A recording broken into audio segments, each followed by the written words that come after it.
생명생과 이영훈 목사입니다. 우리는 민수기서를 묵상해 오는데 오늘이 91번째 시간이죠. 35장 9절에서 21절까지 너희를 위하여 도피성을 정하라 라는 내용입니다.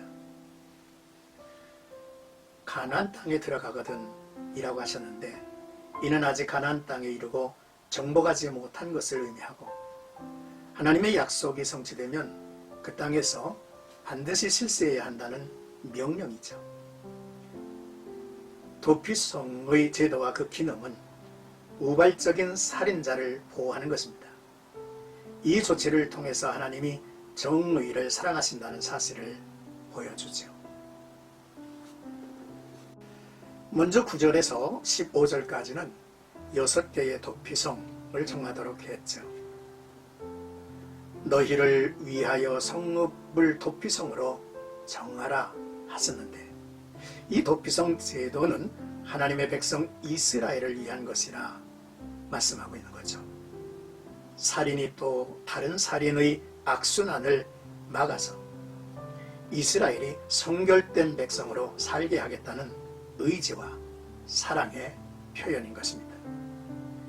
요단강 동쪽의 세 성읍과 강 건너편의 세 성읍을 지명하여 도피성을 만들되 가까운 곳에 만들고, 또 사람들이 다 알아서 쉽게 피할 길을 잘 닦으라고 했습니다.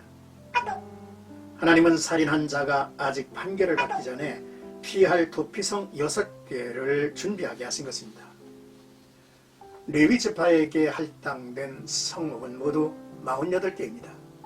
그중 6성읍은 도피성으로 정하여 만일 누군가 과실로 사람을 죽였다면 그는 복수를 피해 도피성 중 한 곳으로 달아나 판결을 받기까지 목숨을 보존할 수 있게 했습니다.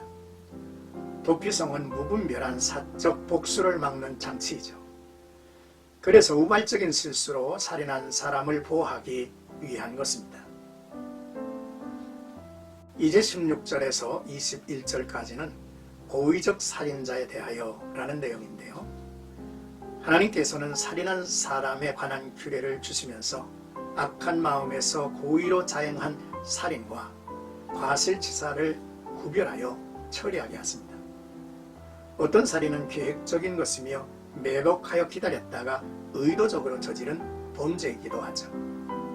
의도적으로 살인을 했다면 그 책임이 크기 때문에 죽음에 처해졌습니다.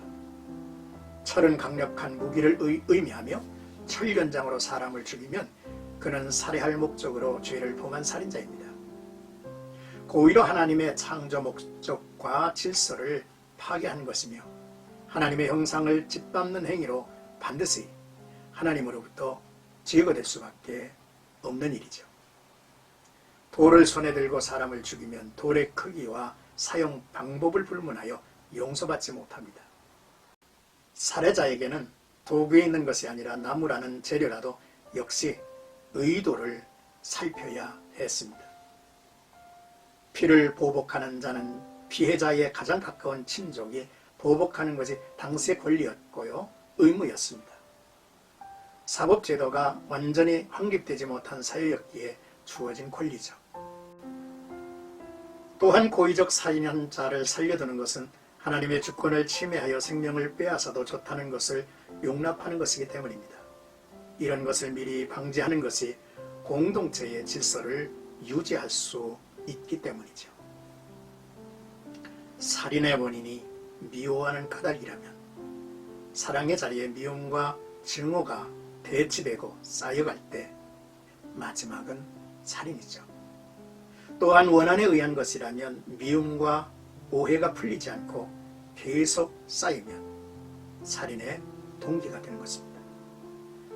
따라서 누구라도 갈등을 해소하고 미움이나 원한이 쌓여가지 않도록 노력해야 하겠죠.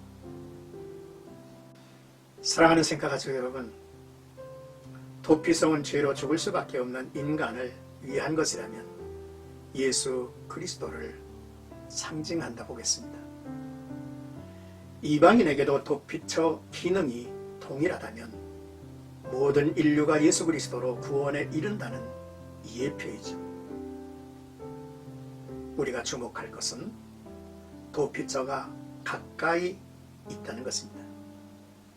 그 길을 잘 닦아놓았다는 것입니다. 구원의 길은 가까이 있고 그 길이 잘 예비되어 있다는 것이죠. 그러므로 죄인이 스스로 들어가야만 하는 것이죠. 인류의 조상 카인과 아벨이 보여주듯 미움은 창조의 질서를 파괴하는 살인으로 이어집니다. 그 미움의 자리에 예수의 사랑으로 채워져야만 할 것입니다. 추석 명절 연휴가 이어지고 있죠. 사랑과 미움이 자주 옮기는 것은 가족과 가까운 친척과의 사이입니다. 또 그동안에 좋은 관계를 유지했던 이웃과 동료들에게 나타나죠. 그러므로 더더욱 은혜 안에서, 사랑 안에서 좋은 관계를 유지하고 나아가는데 우리 그리스도인의 섬김과 헌신의 인물들이 되어야만 할 것입니다. 주님의 은혜 가운데 복된 하루가 이어졌으기를 축복합니다.